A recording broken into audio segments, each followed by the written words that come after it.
Gaji hakim naik hingga 280%. Presiden Prabowo Subianto sendiri yang mengumumkan kenaikan gaji hakim untuk meningkatkan kesejahteraan dan menjaga integritas hakim. Tidak bisa disogok, tidak bisa dibeli. Orang miskin, orang kecil hanya bisa berharap kepada hakim-hakim yang adil. Orang yang kuat, orang yang punya uang banyak, dia bisa berbuat. Dia bisa punya tim hukum yang luar biasa. Tapi orang kecil hanya tergantung sama hakim yang adil. Hakim yang tidak bisa disogok. Hakim yang tidak bisa dibeli. Hakim yang cinta keadilan. Hakim yang cinta rakyat. Mahkamah Agung tentu menyambut baik kenaikan gaji hakim. Namun dengan kenaikan gaji, pimpinan MA mengingatkan agar hakim menghindari hedonisme dan gaya hidup mewah. Dengan peningkatan gaji hakim tentunya pimpinan Mahkamah Agung menggarisbawahi dan mengingatkan kepada para hakim seluruh Indonesia untuk menghindari hidup hedon, ya, hidup yang berlebihan, hidup yang bermewah-mewah, ya, kemudian tidak melakukan perbuatan tercela yang dapat mencoreng institusi. Berdasarkan peraturan pemerintah nomor 44 tahun 2024, gaji hakim paling rendah atau golongan 3 dengan masa kerja 1 tahun berkisar Rp2.785.000 hingga Rp3.154.000. Sementara hakim golongan 3 dengan masa kerja 5 hingga 6 tahun sebesar Rp3.057.000 hingga Rp3.461.000. Keputusan Presiden Prabowo Subianto menaikkan gaji hakim terjadi di tengah sorotan publik terhadap kasus suap yang menjerat sejumlah hakim. Antara lain kasus penanganan perkara ekspor CPO yang menjerat 4 hakim. Kasus korupsi juga menjerat mantan pejabat Mahkamah Agung Zarov Fikar. Saat penggeledahan, penyidik Kejagung menemukan tumpukan uang dalam mata uang asing senilai Rp915 miliar dan 51 kg emas di rumahnya di kawasan Senayan, Jakarta Pusat. Data KPK mencatat dari tahun 2010 hingga 2025 ada 31 hakim yang terjerat kasus korupsi dan ditangani lembaga itu. Peneliti Pukat UGM, Zainur Rohman, menilai kenaikan gaji hakim tidak bisa secara efektif mengurangi perilaku korupsi. Kalau di total take home pay per bulan bisa belasan juta untuk hakim dengan posisi terendah. Untuk hakim agung take home pay-nya adalah ratusan juta. Sekali lagi saya apresiasi, namun demikian ini bukan merupakan obat penawar untuk segala bentuk permasalahan korupsi di Indonesia. Ini tidak akan serta-merta otomatis menghilangkan korupsi. Yang akan direduksi adalah corruption by need, korupsi karena kebutuhan. Tapi sekali lagi lewat pernyataan Presiden, dirinya butuh hakim yang benar-benar tidak bisa digoyahkan, tidak bisa dibeli. Tim Liputan, Kompas TV.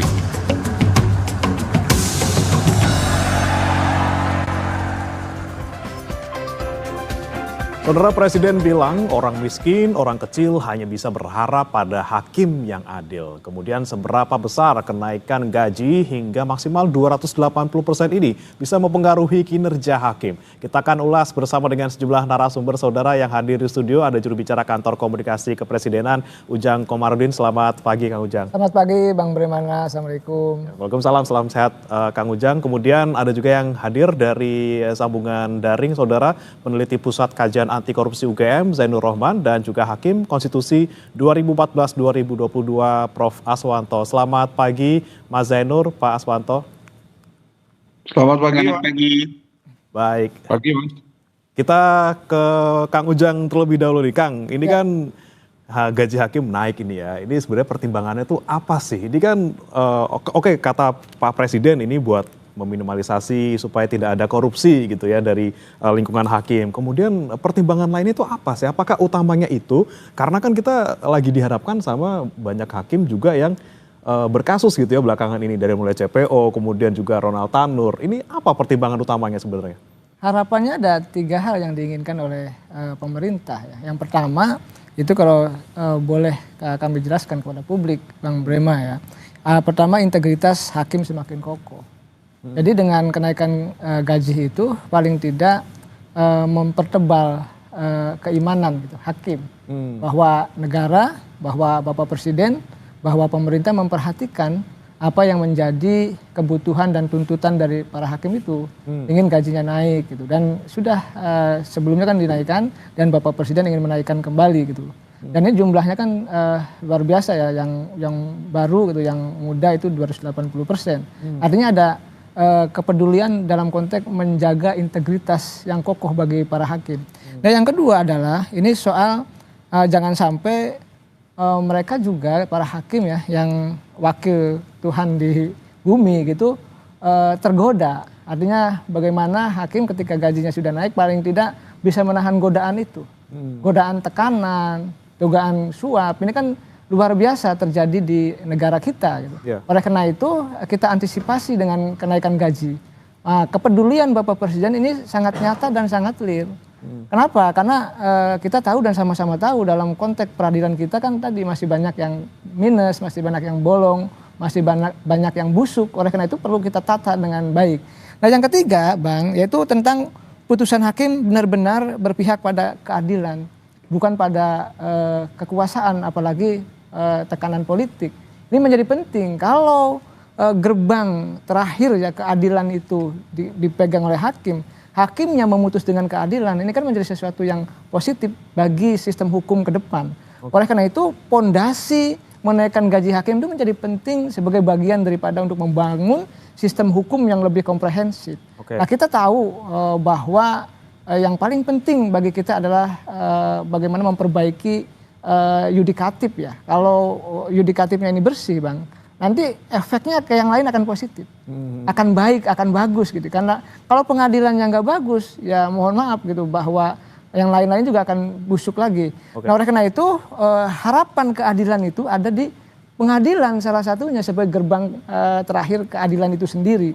Oleh karena itu publik, rakyat Indonesia menuntut gitu keadilan itu, dan itu adanya pada hakim, dan Pak Presiden paham betul psikologis dari para hakim yang alhamdulillah ya Pak Presiden memutuskan akan naik dengan angka yang tentu rasional, terukur, dan itu juga sudah dipertimbangkan dengan matang oleh Bapak Presiden. Nah, ukuran ini apa nih Kang? Kalau misalnya Pak Prabowo bilang ini sudah terukur sampai maksimal ada yang 280%. Kemudian apa yang menjadi pertimbangan-pertimbangan, misalnya golongan sekian naiknya sekian, golongan sekian naiknya sekian, itu apa formulasinya? Ada nggak di balik itu? Ya tentu formulasinya keadilan kan. Sama misalkan saya dengan dosen ya, dengan kepangkatan 3A, 3B, 3C itu sudah ada semua.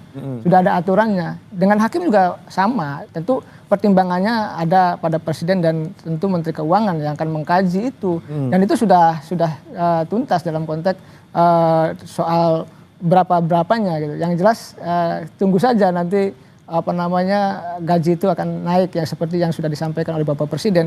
Tetapi yang lebih penting adalah sebenarnya ini apresiasi yang besar dari Bapak Presiden untuk memastikan bahwa kesejahteraan hakim itu betul-betul bisa dirasakan, sehingga keadilan itu bisa ditegakkan. Tapi anggarannya ada nih, Kang Ujang. Sebenarnya Ya, kalau kita ngomongin soal sekarang lagi efisiensi gitu, sudah ada pos-posnya. Kami selalu berkali-kali mengatakan bahwa APBN kita kan cukup sehat ya, cukup kuat untuk bisa menaikkan gaji hakim. Dan itu Bapak Presiden kan sudah berapa kali tuh Bu Menteri ketemu Pak Presiden katanya ini naiknya sekian, ya tolong naikkan lagi, tambah gitu kan. Itu kan artinya uangnya ada, APBN-nya juga cukup kuat untuk bisa menaikkan gaji hakim. Dan ini kan menjadi sebuah prestasi dari Bapak Presiden, prestasi dari pemerintah yang berani menaikkan gaji hakim, sehingga betul-betul keadilan bisa dirasakan oleh masyarakat Indonesia. Nah Bang, kalau kita lihat ya konstruksi keadilan kita ini ketika dulu saya kuliah gitu ya, terlihat ada mafia peradilan. Ini kan harus dibasmi. Nah, salah satu pondasi dasarnya yang menaikkan gaji hakim, walaupun bukan satu-satunya faktor ya untuk bisa katakanlah menjaga keadilan itu sendiri. Tetapi paling tidak ketika gajinya naik, maka tuntutan profesionalisme, tuntutan untuk membangun integritas, membangun akhlak yang baik gitu ya, membangun putusan yang berkeadilan, itu menjadi tuntutan juga bagi para hakim. Bahkan saya nonton di YouTube gitu ya, di videonya Ketua MA yang mengatakan bahwa kalau hakim baru itu terima transfer aja 100.000 bisa dicopot. Itu kan artinya apa yang disampaikan oleh Bapak Presiden menaikkan gaji hakim sudah bergerak. sudah jalan gitu. Tinggal bagaimana nanti para hakim itu bekerja secara profesional, menjaga integritasnya dengan baik begitu. Paling tidak dari satu sisi dari gaji sudah dicukupi, nanti yang lainnya menyusul gitu ya soal yang faktor-faktor lainnya ya. Ya. Oke, kita ke Prof. Aswanto. Prof. Aswanto, memang gaji hakim yang tidak naik selama belasan tahun ini sebenarnya kecil ya? Apa seperti apa? Karena kan selain ada gaji ada juga tunjangan yang juga jumlahnya sebenarnya tidak kecil. Bagaimana Prof. Aswanto? Terima kasih. Assalamualaikum warahmatullahi wabarakatuh. Waalaikumsalam. Mas Ujang, Pak Sainur ya, yang saya hormati, dan tentu teman-teman di studio, para pemirsa. Sebenarnya kalau kita melihat mengenai kinerja peradilan dalam hal ini hakim, menurut saya tidak hanya gaji yang menjadi persoalan, tetapi ada 3 hal yang menurut saya yang harus menjadi concern kita. Pertama tentu soal integritas hakim. Nah, kalau kita berbicara mengenai integritas, itu tidak selalu berkaitan dengan duit. Integritas itu adalah sesuatu yang memang sifatnya innerly kait sebenarnya ya. Jadi di situ perlu mekanisme untuk rekrutmen hakim yang betul-betul gitu. Siapa yang berintegritas yang bisa direkrut gitu. Yang kedua soal pengawasan baik internal maupun eksternal, saya kira ini penting juga jadi catatan. Nah, yang ketiga mungkin kalau ini ya gaji gitu ya. Tapi sebenarnya kalau kita mau lihat perbandingan penghasilan ASN yang PNS hakim dan PNS lainnya, menurut saya hakim sudah termasuk yang tinggi gitu. Nanti malah kalau hakimnya tinggi sekali gajinya, lalu kemudian ASN yang lain seperti di Pemda itu malah jadi satu problem lagi menurut saya. Nah, tentu kita tidak bisa membandingkan antara penghasilan gaji hakim dengan hakim di beberapa negara gitu ya, dengan hakim Indonesia. Misalnya kalau kita bandingkan antara penghasilan hakim yang tertinggi itu di Singapura dan Australia ya. Singapura dan Australia, Jepang juga termasuk tinggi. Tetapi kan memang indeks per kapita mereka memang tinggi gitu. Jadi bukan hanya hakim yang tinggi gajinya, tetapi ASN yang lain, pegawai yang lain, pegawai pemerintah yang lain juga tinggi. Nah, di Indonesia kalau kita mau lihat sebenarnya gaji hakim itu dibanding dengan ASN itu sudah tinggi gitu. Misalnya di tingkat Mahkamah Agung ya. Mahkamah Agung itu kalau PP 55 kalau nggak salah itu ketua Mahkamah Agung itu sekitar 125 juta per bulan. Lalu wakil ketua 87 kalau nggak salah, lalu hakim-hakim anggota itu sekitar 70-an, 72 kalau nggak salah. Nah, coba kita bandingkan dengan ASN yang lain. Ini kan sudah tinggi banget gitu. Ya. Apalagi tadi Pak Mas Ujang menyinggung soal gaji dosen. Gaji dosen itu kasihan Pak. Ya bukan karena saya dosen. Gaji dosen yang paling tinggi misalnya golongan 4E yang sudah 30 tahun bekerja, itu kan gaji pokoknya paling tinggi 7,5 juta. Kalau dia guru besar tentu ditambah 2 kali gaji pokok, sehingga seorang guru besar di perguruan tinggi itu terima sekitar 25 juta. Itu sama dengan gaji hakim yang baru gitu. Gaji hakim yang baru dilahirkan oleh kampus. Nah, sehingga menurut saya ya tidak hanya soal gaji yang jadi problem sebenarnya. Banyak hal yang harus dibenahi, terutama soal integritas tadi. Oke. Bahwa memang ada pengaruhnya gaji terhadap integritas itu ya memang ada, tetapi tidak selalu berhubungan langsung gitu. Karena Amerika misalnya, Amerika itu gaji hakim cukup tinggi gitu ya. Sekitar kalau dirupiahkan mungkin sampai 500 juta per bulan gitu kan. Tapi di Amerika juga masih ada kasus hakim dapat suap, kena suap gitu.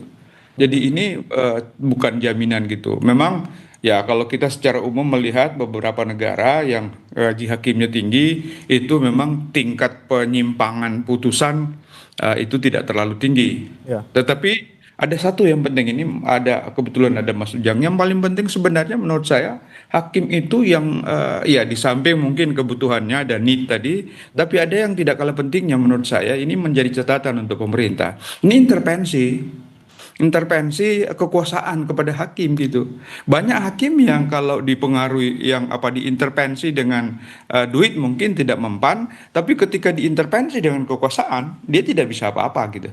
Oke. Saya kira banyak. Nah, kalau kita mau buka-bukaan dan teman-teman hakim, kalau uang mungkin masih ya yang apa bagus agamanya mungkin dia bisa terhindar. Tetapi sekalipun bagus agamanya, kalau itu intervensi kekuasaan ini menurut saya agak susah gitu. Oke. Nah, sehingga bukan hanya jumlahnya menurut saya yang harus diperbaiki untuk mencegah intervensi itu seperti Jepang. Di Jepang itu di konstitusinya pasal 80 itu diatur mengenai gaji di konstitusi gitu. Jadi dia tidak bisa diombang-ambing oleh kekuasaan gitu. Oke. Tapi kalau kita ya kita bersyukurlah kepala dan perutnya sudah dipisah. Kalau dulu kan sudah gabung gitu. Kalau dulu kan kepalanya di Mahkamah Agung, kemudian untuk kehidupan sehari-harinya ada di Departemen Kehakiman. Ya. Nah, sekarang kita bersyukur sudah satu atap gitu. Mudah-mudahan tapi kita berharap bahwa dengan gaji yang tinggi ya hakim paling tidak bisa diminimal terutama yang berkaitan dengan hakim yang hidupnya hedonisme gitu. Oke, Saya kira jadi itu Mas. intervensi yang harus diwaspadai bukan cuma intervensi keuangan tapi juga intervensi kekuasaan ini ya yang menjadi salah satu yang harus diwaspadai juga. Saya ke Mas Zainur. Mas Zainur, ini kan Anda sempat bilang di beberapa media gitu ya, ada corruption by need and corruption by greed gitu ya. Kalau kita ngomongin tadi intervensi keuangan terkait dengan misalnya dia memang korupsi karena butuh, karena memang gajinya kecil, dia ada di pedalaman yang mungkin biaya hidupnya juga tinggi, kemudian keperluan hidupnya juga tinggi, tapi juga ada banyak sekali kasus-kasus di mana corruption-nya ini by greed, memang karena serakah aja, gajinya sudah besar, sudah cukup, tapi tetap aja mau terima suap. Bagaimana pandangan Anda, Mas Zainur? Ya, ini yang pertama saya tetap sampaikan apresiasi kepada Presiden ya, yang punya kepedulian untuk memperbaiki dunia peradilan kita. Menaikkan gaji ini bisa menjadi salah satu bagian dari upaya untuk memberantas judicial corruption. Tetapi percayalah, hanya menaikkan gaji saja tidak akan berpengaruh banyak terhadap berkurangnya korupsi jual perkara di dunia peradilan kita. Seperti pernah kami sampaikan beberapa kali bahwa ini akan menjadi jawaban untuk corruption by need. Contohnya apa? Contohnya adalah begitu tingginya beban keuangan yang harus ditanggung oleh hakim-hakim pratama ya, mereka-mereka fresh graduate. Mereka yang tinggal dan ditugaskan di daerah 3T, kalau mereka misalnya setiap tahun harus mudik, mereka setiap tahun harus menjenguk orang tua gitu ya, itu yang biaya yang harus dikeluarkan sangat besar. Belum lagi soal tunjangan kemahalan. Di daerah-daerah 3T itu tingkat kemahalannya jauh lebih tinggi daripada misalnya di Pulau Jawa. Betul, di sana ada kebutuhan nyata terhadap harga-harga yang harus disesuaikan. Sehingga bagi mereka sangat tepat, sangat layak kalau diberikan kesejahteraan yang baik. You pay peanut, you get monkey gitu kan. Nggak mungkin lah kita bisa mendapatkan sumber daya manusia terbaik kalau ya kita tidak bisa menjamin kesejahteraannya. Nah, kembali lagi, pertanyaan dasarnya adalah apakah ini bisa menjadi solusi? Tentu menjadi bagian dari solusi, iya. Menjadi solusi tunggal tidak gitu ya. Nah, kalau ini sudah dinaikkan gajinya, maka ekspektasi publik akan naik drastis. Ya, publik merasa bahwa oh kita sudah bayar banyak nih kepada hakim gitu ya. Mereka harus menunjukkan perbaikan, khususnya tidak ada lagi jual beli perkara di dunia peradilan kita.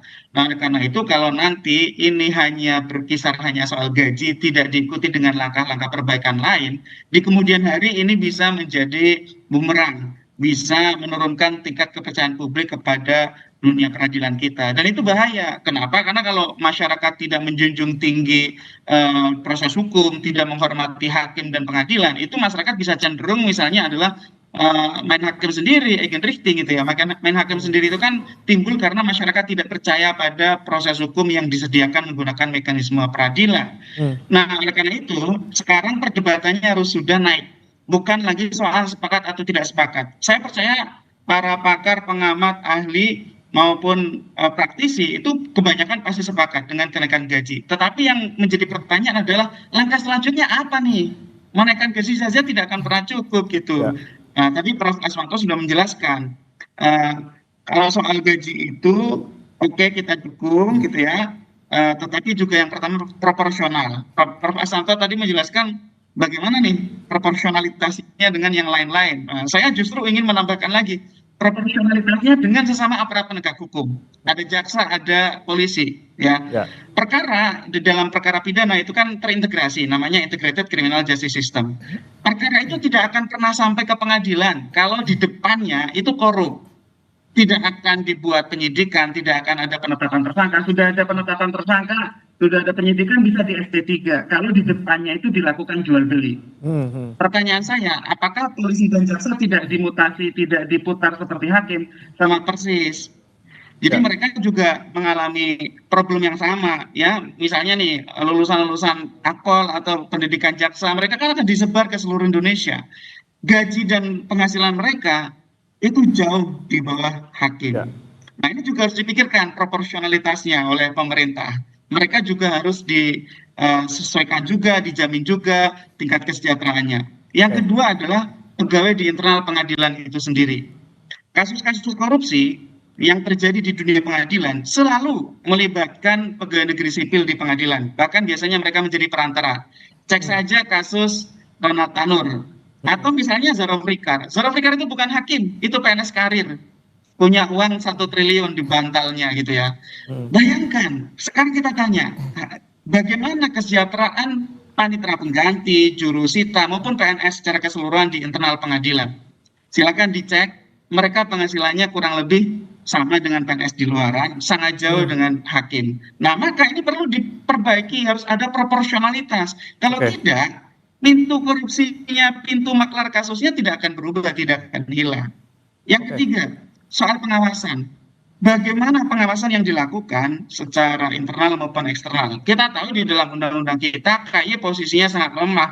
KY itu sudahlah lemah, juga sumber daya yang diberikan oleh negara sangat terbatas. Idealnya, kalau memang ini menjadi bagian dari upaya untuk membongkar dunia peradilan kita agar lebih baik, ya, harus ada langkah-langkah yang terencana, terpadu, komprehensif untuk reformasi peradilan. Termasuk adalah dengan menguatkan pengawasan eksternal. Ya, KY ini kan di dalam misalnya pengelolaan sumber daya manusia itu kan hanya memberikan punya kewenangan tentang rekrutmen untuk hakim agung. Kalau mau sekalian saja mulai dari hakim, bukan hakim agung gitu ya, juga melibatkan KY. Yang kedua, KY itu kan untuk penjatuhan sanksi hanya bisa mengusulkan, bukan menjatuhkan sanksi sendiri. Kalau mau agar akuntabilitas dunia peradilan kita naik, ya KY-nya juga diberikan kewenangan dong untuk melakukan investigasi sendiri sampai kemudian menjatuhkan sanksi sendiri. Jadi gitu, menurut saya harusnya ini menjadi momentum yang terencana, tidak berhenti di soal menaikkan gaji saja. Ini banyak sekali pertanyaan dan juga sikap dari Pak Zainur nih. Saya mau langsung tanyakan ke Kang Ujang tadi, semakin tinggi gajinya, ekspektasi semakin tinggi. Langkah selanjutnya apa? Kemudian bagaimana dengan penegak hukum lainnya yang tidak hanya hakim, ada polisi, jaksa, ada lapas, ada advokat juga. Ini bagaimana kemudian tidak hanya hakim yang kita fokuskan di sini, tapi juga penegak hukum lain supaya ya itu tadi meminimalisasi korupsi, tapi tidak hanya di satu pihak saja. Gimana Kang Ujang jawabannya? Ya, pertama pembenahan di internal penting dilakukan. Tadi saya menambahkan saja ada pengawasan dan lain-lain. Ya, kami perlu juga misalkan ada merit system di situ. Bagaimana rotasi hakim, bagaimana posisi-posisi itu dilakukan berdasarkan kepada keadilan di internal, itu juga menjadi penting. Karena kalau merit sistemnya tidak dibangun juga tidak akan bisa hakim itu menegakkan keadilan. Saya menambahkan saja yang disampaikan oleh beliau-beliau gitu. Lalu kalau kita bicara soal integrasi ya, penegakan hukum bersama dengan penegak hukum yang lain ya, hakim dengan kepolisian dengan kejaksaan. Kan Pak Presiden itu sering berpidato bahwa saya sudah lama jadi orang Indonesia. Sering mengatakan seperti itu. Artinya permasalahan bangsa itu Pak Presiden sudah paham betul. 4 kali maju ya menjadi calon kontestan ya. Waktu itu cawapres dan capres gitu. Itu sudah paham betul seluk-beluk permasalahan Indonesia dari A sampai Z. Dari bawah sampai atas, kanan kiri gitu ya. Paham betul. Termasuk dalam konteks peradilan, termasuk dalam konteks penegakan hukum. Nah, kalau kita perhatikan pidato-pidato Pak Presiden itu paling fokus adalah pemberantasan korupsi. Dari mulai kampanye ketika dilantik 20 Oktober hingga saat ini itu selalu mengatakan itu, pemberantasan korupsi. Oleh karena itu kalau membangun sistem hukum yang baik ya harus terintegrasi. Hakimnya, pengadilannya tidak korup, polisinya juga tidak korup, jaksanya juga sama. Kalau kita menilai ya pengaduan-pengaduan masyarakat ya yang ada pada kami gitu, kami juga dulu waktu di akademisi gitu melihat dan menilai, meneliti gitu, itu kan terjadi problem tadi ada mafia pengadilan di situ dan itu melibatkan dari banyak penegak hukum yang lain. Dan mereka pada curhat, mereka ada beberapa orang yang saya dulu ke lapas gitu ya, ke penjara, mereka curhat, Kang kami ini diperas oleh ini, oleh oknum loh ya, oleh oknum ini main, semua main. Oleh karena itu sudah waktunya, sudah saatnya tadi, kami pemerintah, Pak Presiden ingin membenahi korupsi gitu ya, memberesi korupsi termasuk memberesi penegak hukum. Oleh karena itu ini harus bergerak bersama-sama, ini momentum bersama gitu untuk memperbaiki bangsa. Oleh karena itu perlu diawasi oleh seluruh komponen bangsa. Nah ini akan menjadi gerakan yang baik. Nah tadi apa yang disampaikan oleh Bapak Presiden naik gaji gitu ya 280% bagi katakanlah hakim muda ya. Itu juga kan sudah langsung disambut baik dan positif oleh Mahkamah Agung. Apa ya tadi kalau ada transfer saja gitu 100.000 akan dicopot.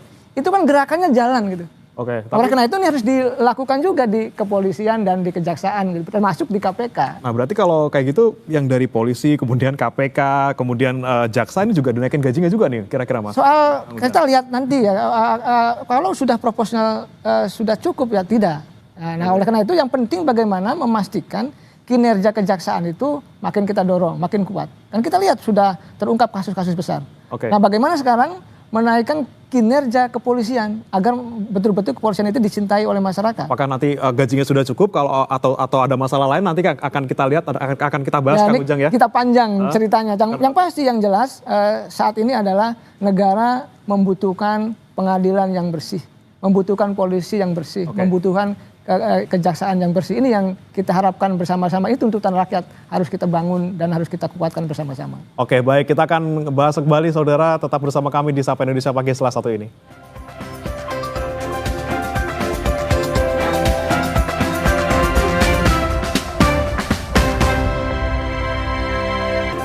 Anda kembali di Sapa Indonesia Pagi, saudara, dan masih membahas terkait dengan kenaikan gaji hakim yang memang tidak menjadi satu-satunya solusi untuk bisa memberantas korupsi di sistem peradilan. Namun memang bicara lagi soal gaji ini, saya mau tanya lagi ke Kang Ujang sebelum saya ke Prof. Aswanto dan juga Mas Zainur.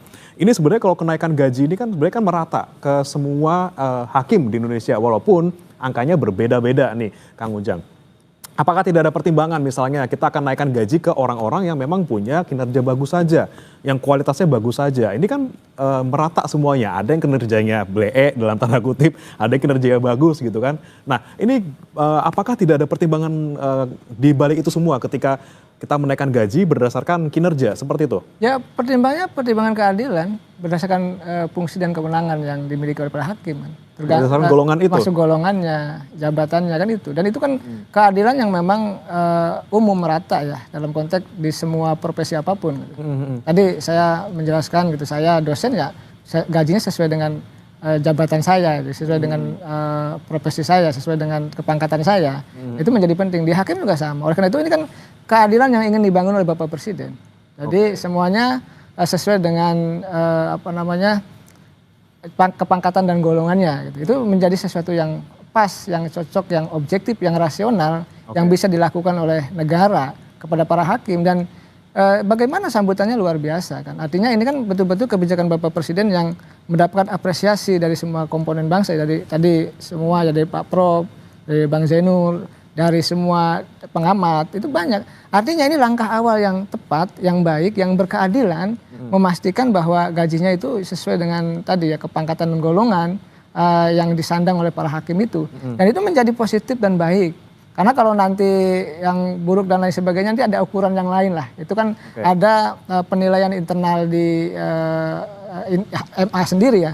Nah, saya perlu tambahkan ya, ke depan itu bagaimana juga perlu memperkuat komisi yudisial gitu. Kemarin kami bertemu dengan salah satu komisi yudisial, bagaimana hakim-hakim itu kan bisa diawasi juga, bukan hanya oleh Republik, tapi bagaimana KY juga berperan gitu untuk karena banyak laporan, ribuan laporan itu ke KY. Nah ini kan harus ditindaklanjuti ya dalam konteks rekomendasi-rekomendasi yang baik. Nah kembali kepada soal gaji itulah yang bisa diberikan oleh negara dalam konteks keadilan ya, memberikan gaji yang sangat layak, yang sangat pantas untuk kesejahteraan para hakim demi keadilan di Republik ini. Paling tidak dasarnya dulu sudah adil, kemudian nanti perkara kinerjanya baik atau buruk, nanti urusan internal di MA. Ya gitu nanti kan ada sanksi dong. Oke, ada sanksi, ada reward, ada punishment ya, juga. Tentu. Oke, tentu. baik. Saya ke Prof. Aswanto lagi, Pak. Prof. Aswanto, kalau Anda melihat selama ini kinerja internal kita, pengawasan internal di Badan Pengawas MA ketika menyoroti kinerja para hakim-hakimnya ini, apakah sudah prima atau seperti apa? Prof. Aswanto? Sebenarnya kalau kita lihat pengawasan internal Mahkamah Agung itu menurut saya agak lemah. Lemahnya kenapa? Kita lihat misalnya tadi saya sampaikan bahwa memang kalau Mas Ujang tadi mengatakan ini soal gaji, saya kira kita setuju itu. Kita setuju, bahkan ada riset yang dilakukan oleh World Justice Project dari Asian Bank Develop itu mengatakan bahwa rendahnya gaji itu sangat memicu putusan-putusan yang tidak adil gitu. Nah, jadi saya kira dengan menaikkan gaji paling tidak satu masalah bisa teratasi gitu. Tetapi persoalannya menurut saya yang tidak kalah pentingnya ada soal pengawasan. Nah, saya lihat di Mahkamah Agung, mohon maaf, pengawasan internal kita masih lemah. Kenapa masih lemah? Kita lihat misalnya ada kasus di Amerika di mana ada seorang hakim yang ada 2 orang hakim yang menerima uang soko dari penjara swasta gitu ya. Itu sanksinya luar biasa. Mereka dijatuhi pidana 17 dan 18 tahun gitu. Sementara kalau kita lihat di Indonesia, teman-teman hakim yang terlibat dalam kasus korupsi itu pidananya cenderung rendah sekali. Ini mungkin karena semangat korps gitu ya, melindungi sesama korps gitu. Untuk tidak mengatakan melindungi sesama koruptor gitu.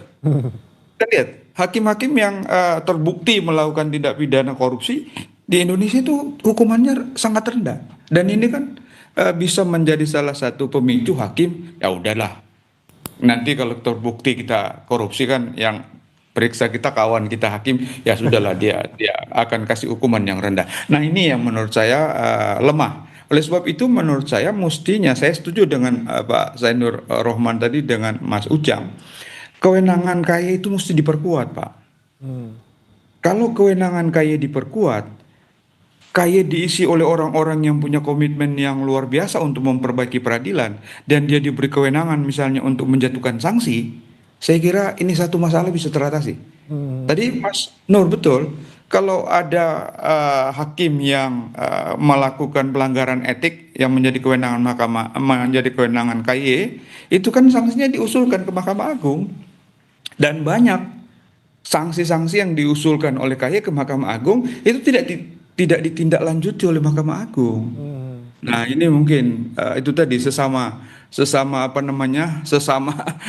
hakim harus saling melindungi gitu Mas. Nah saya kira itu poin yang penting bahwa pengawasan internal dan pengawasan eksternal harus diperkuat. Untuk pengawasan internal, Mahkamah Agung harus konsisten, harus tegas gitu.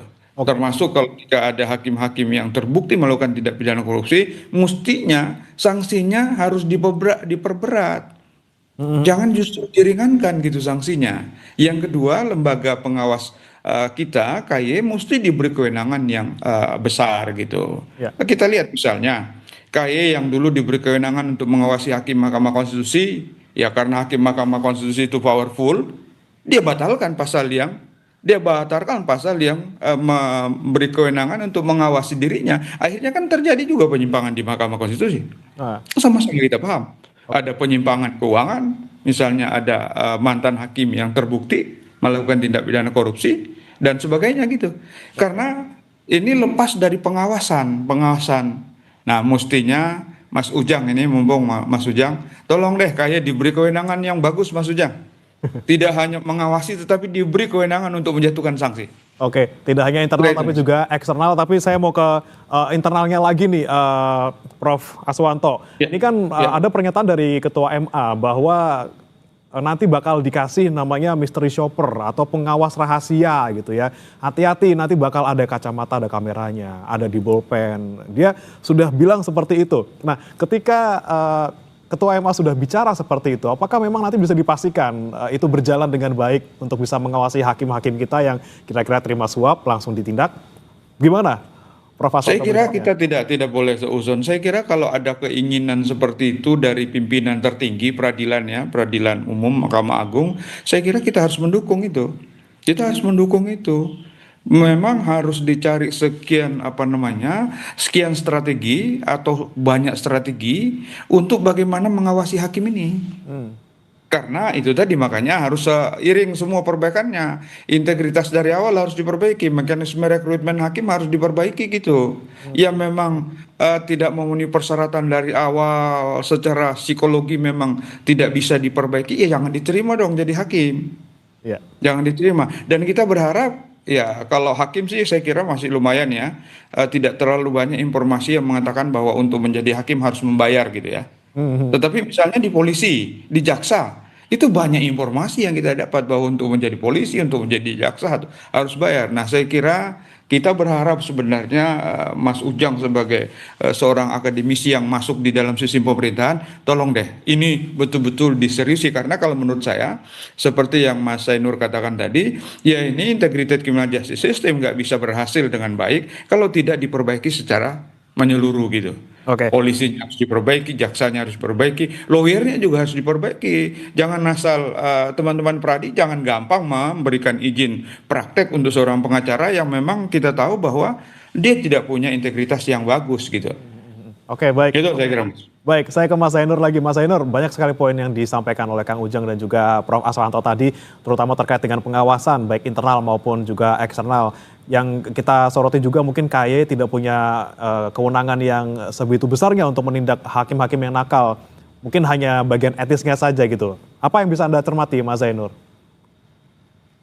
Ini memang kan politik kebijakan negara yang berubah-ubah ya. KY itu adalah constitutional body, dia disebut di dalam Undang-Undang Dasar. Namun sayangnya ketika diterjemahkan di dalam level undang-undang, undang-undangnya itu cukup reduktif dibandingkan dengan tujuan awal pembentukan KY. Sekarang kita bisa melihat secara objektif lah, KY itu dengan apa yang sekarang berjalan itu sangat lemah.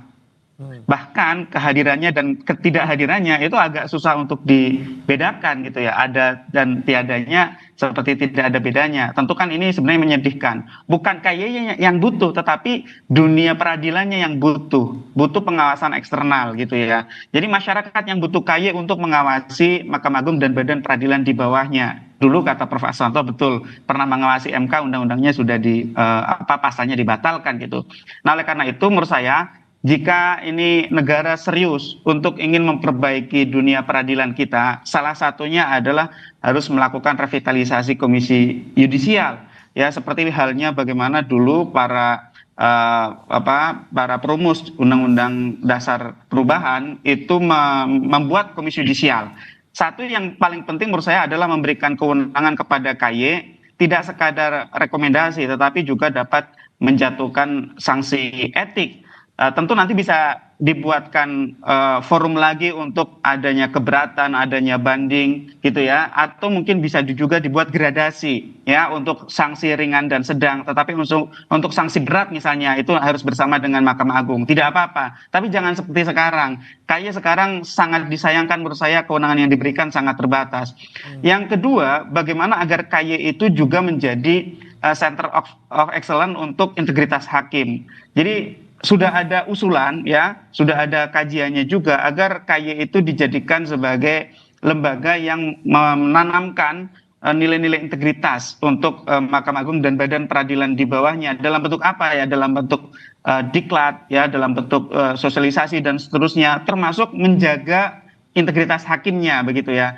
Nah, ini bisa lakukan misalnya dengan melakukan perubahan Undang-Undang KY maupun mengesahkan RUU jabatan hakim ya. Yang ketiga adalah bagaimana juga agar KY diberikan porsi yang cukup di dalam pendidikan dan pelatihan hakim secara keseluruhan.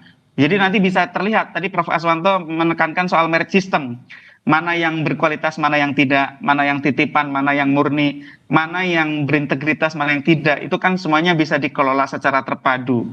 Yang kedua adalah pengawasan internal, yaitu Bawas MA. Bawas MA itu harus kita akui memang juga masih sangat lemah. Ini bisa dari sisi kelembagaan bisa diperbaiki misalnya dengan menjadikan Bawas itu sebagai Inspektorat Jenderal. Tentu kalau diberikan kewenangan sebagai Inspektorat Jenderal, upgrade kelembagaan itu nanti bisa punya banyak kewenangan-kewenangan tambahan seperti misalnya di bidang audit dan lain-lain. Ini nanti akan bisa lebih efektif. Kenapa? Karena tidak semata-mata ya berfokus kepada hakimnya, tetapi juga tata kelola pengadilan secara keseluruhan, termasuk juga para pegawai. Sekali lagi, yang sering dilupakan pembahasan mengenai judicial corruption adalah peran dari PNS MA gitu ya. Itu mereka sebagai pintu masuk, orang menyuap itu dari sana rata-rata. Itu kalau lihat kasus silakan dilihat saja kasusnya gitu ya. Kami tadi sudah sampaikan Zaro Fikar itu bukan hakim. Dia adalah PNS karir, jabatan tertingginya adalah Kabalitbang Diklat Kumdil di Mahkamah Agung.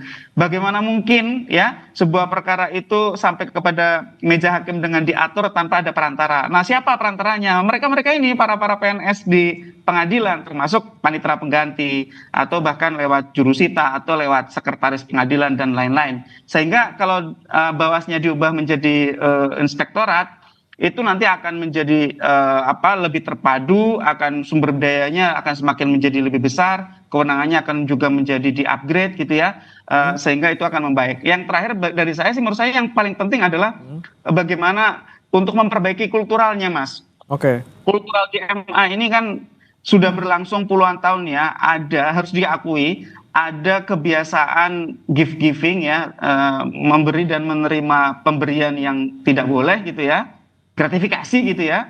Nah, ini harus diubah gitu ya. Nah, tentu perubahan itu tidak bisa lahir tanpa adanya faktor pendorong. Nah, faktor pendorong menurut saya salah satunya kalau tadi pimpinan MA sudah menyampaikan seperti itu adalah dengan memberikan tugas dan tanggung jawab yang besar kepada para pimpinan di masing-masing satuan kerja. Idealnya seperti ini, di masing-masing pengadilan, ketua pengadilan itu kan punya kewajiban untuk melakukan pembinaan dan pengawasan. Kalau ada anggotanya di OTT KPK, Kejaksaan atau Kepolisian, ketuanya harus dicopot. Ya, ketua pengadilannya harus dicopot. Kenapa? Karena gagal melakukan pembinaan dan pengawasan. Kecuali ya OTT tersebut, pengungkapan kasus tersebut justru adalah hasil buah dari pengawasan oleh ketua gitu. Ya. Nah, ini harus secara berjenjang di masing-masing lingkungan pengadilan begitu ya, di PN, di PT, di MA, termasuk juga di PA, PTA, di MA gitu ya, termasuk di militer dan tata usaha negara. Nah, pertanyaannya adalah bagaimana kalau yang korupsi itu terkena OTT Hakim Agung? Siapa atasan atau pemimpinnya gitu ya? Ya, Ketua Mahkamah Agung harus mengundurkan diri sebagai bentuk tanggung jawab kegagalan untuk menjaga lembaganya tetap bersih. Nah, ini butuh keberanian-keberanian sekali lagi. Butuh upaya yang terencana dari eksternal, yaitu pemerintah juga gitu ya, karena undang-undang KY tidak akan bisa berubah tanpa pemerintahnya setuju gitu ya, dan DPR juga dari internal Mahkamah Agung juga dengan lembaga eksternal. Butuh keberanian dari pemerintah. Nih, saya mau nanya langsung ke Kang Ujang terakhir ya sebelum kita tutup dialognya. Tadi ada usulan Bawas dijadikan inspektorat ya di MA, kemudian KY diperkuat kewenangannya seperti itu. Juga culturalnya juga harus diperbaiki. Siapa yang salah di sana, kepalanya harus dicopot. Gimana Kang Ujang, siap nggak nih kira-kira pemerintah? Secara umum Pak Presiden kan sangat berani dari dalam konteks menata sistem hukum Indonesia termasuk pemberantasan korupsi. Dan Pak Presiden di depan dalam konteks itu. Oleh karena itu ada keberanian dari pemimpin tertinggi di lembaganya. Ya ketua MA-nya harus berani gitu loh. Kepala kepolisiannya juga harus berani, Kapolrinya termasuk Kejaksaan Agungnya juga harus berani, kan itu. Jadi kalau negara dalam konteks ini disimbolkan oleh Bapak Presiden gitu, sudah berani, maka yang di kepala lembaganya itu harus berani juga dalam konteks penegakan hukum. Ini kita perbaiki bangsa bersama-sama kok. Ini momentumnya. Kita awali dari kepemimpinan Bapak Prabowo. Kita mulai, insya Allah mudah-mudahan kita bisa realisasikan bersama-sama. Oke. Begitu Bang. Kita nantikan Kang Ujang ya dari pemerintah di samping ataupun setelah menaikkan gaji hakim, kita lihat bagaimana komitmen Pak Prabowo nanti bisa menegakkan hukum di Indonesia agar orang-orang yang menjadi penegak hukum yang seharusnya menjadi orang yang menjadi wakil Tuhan di muka bumi juga tentunya menjadi bersih, bebas dari korupsi. Kita nantikan bersama-sama. Terima kasih Kang Ujang Komarudin sudah bergabung bersama kami dan juga Prof. Aswanto, Mas Zainur sudah bergabung bersama kami di Sapa Indonesia Pagi. Selamat pagi, salam sehat. Saudara, jangan beranjak, kami